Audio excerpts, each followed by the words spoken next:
Coba fitur dengarkan berita di News Plus aplikasi RCTI Plus.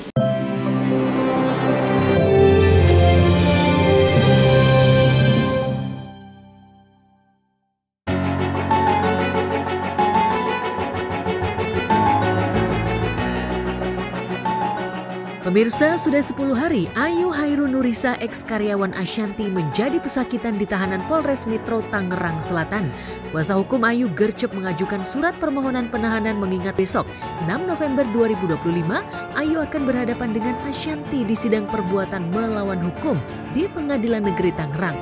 Kemarin, Evi Wulan, kuasa hukum Ayu mendatangi Polres Tangerang Selatan untuk mendesak jawaban dari pihak kepolisian terkait penangguhan penahanan kliennya.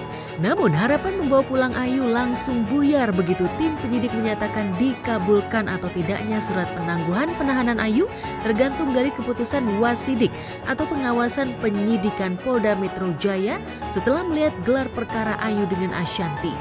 Jika gelar perkara Ayu dan Ashanti belum dilakukan, ibaratnya surat sakti pun tidak bisa membebaskan Ayu, meski untuk sementara.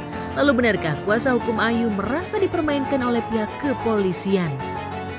Lagi on proses ya, cuma dia ingin mensonding ke pihak Wasidik Polda. Oke, kita hargai, oke ya. Tapi kita juga berharap kepada pihak Polres Tangsel agar lebih cepat untuk progres itu ya. Katanya sih nggak tahu juga, katanya ada gelar intern ya sama pihak Wasidik di Polda. Ya udah, oke, kita terima. Kita terima, tapi kita di sini juga ada ada kepastian hukumnya yang lebih cepat gitu. Kalau memang nggak ada kepastian, bertele-tele pihak Polres Tangsel, ya kita harus fight lagi upaya hukum selanjutnya gitu.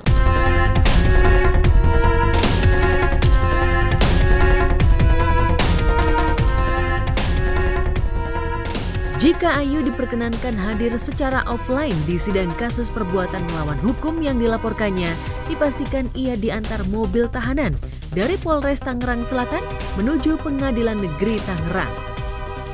Ashanti pun tak sabar ingin bertemu muka dengan Ayu yang menggugatnya 100 miliar.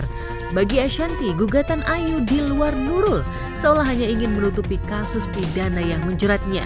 Fakta bahwa pihak Ayu mengulur itikad damai dengan syarat kedua pihak saling cabut laporan terang-terangan ditolak Ashanti. Pada dasarnya Ayu bila memang ini ada peluang untuk bisa berdamai, Ayu lapang dada, siap untuk berdamai, siap mencabut laporannya. Namun kalau memang dari pihak lawan masih mau terus, ya kita juga akan kawal terus terhadap laporan-laporan Ayu.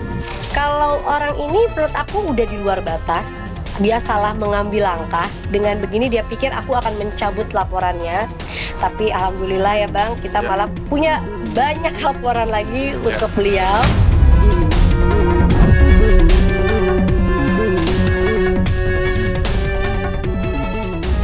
Kami PH-nya Ayu sudah mempersiapkan langkah-langkah berikutnya. Karena seperti kami sudah sampaikan, bahwa ini sudah ada jurisprudensi, sudah ada aturan, sudah ada undang-undang yang mana menetapkan bila mana ada perkara keperdataan, maka pidananya ditangguhkan dulu sementara sampai proses perdatanya itu selesai. Dan Ayu pun ingin fokus dulu sama perkara dia terkait di persidangan.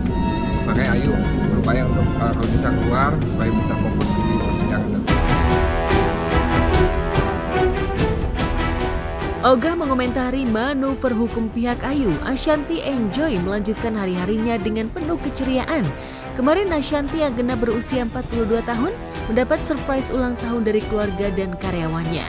Kehilangan satu karyawan yang baik di depan menikam dari belakang, Ashanti tak masalah karena masih banyak karyawan yang menghormati dan menyayanginya. Waktu berjalan cepat, tapi aku memilih untuk menikmatinya perlahan. Bersyukur untuk setiap pelajaran, setiap cinta, setiap kesempatan yang datang. 42, usia yang membuatku semakin tahu apa arti cukup, tenang, dan bahagia. Demikian caption yang disematkan oleh pemilik nama lengkap Ashanti Sidik Hasno Putro ini. It's not new year, new me. Drop that attitude. It's new year, better me.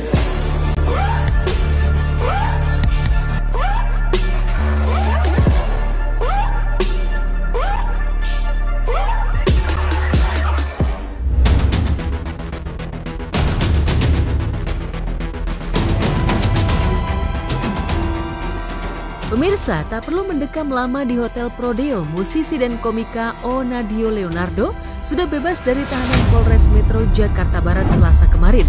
Hasil asesmen menyatakan Onat merupakan pemakai narkoba, bukan pengedar, hingga sepatutnya mendapatkan rehabilitasi. Siang kemarin, Onat langsung dibawa ke Panti Rehab Ultra di kawasan Lebak Bulus, Jakarta Selatan. Vokalis band Killing Me Inside Reunion itu tak berkata sepatah kata pun akan menjalani rehab selama 3 bulan.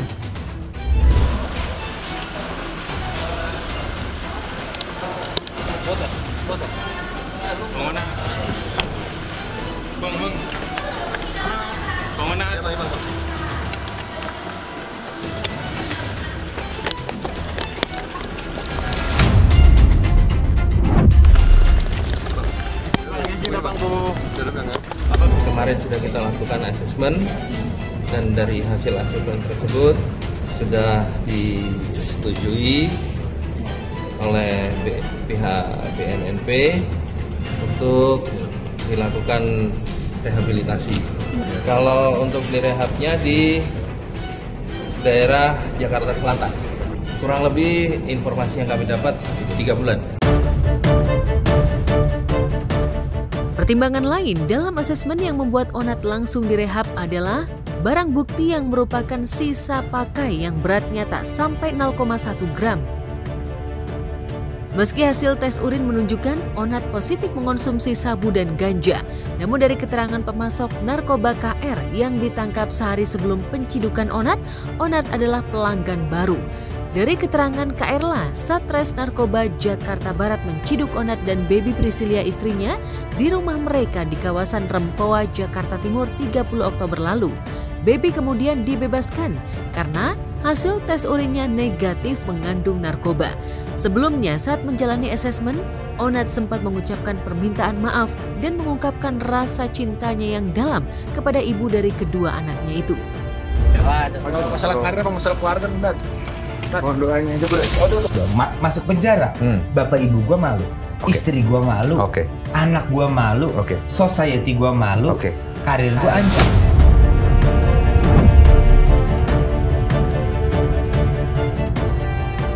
Maksudnya ya Onat adalah korban penyalahgunaan narkoba. Sementara dia ada korban, dia mungkin membutuhkan untuk direhabilitasi gitu.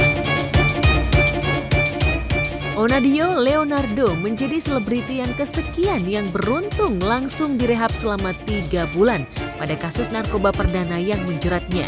Sebelumnya, Medina Zain, Epi Kusnandar hingga Andrew Andika juga langsung direhab dan selamat dari sidang kasus pidana narkoba. Sementara Nunung Sri Mulat, Roy Kiyoshi hingga Jennifer Jill Supit tetap menjalani sidang narkoba dan divonis bersalah meski sudah menjalani rehab. Lantas apakah putusan rehab yang diterima Onat otomatis menyelamatkannya dari kasus pidana narkoba? Sementara cukup dulu ya, kalau untuk waktunya itu karena ada proses-proses penyidikan yang harus kita batasi untuk informasinya.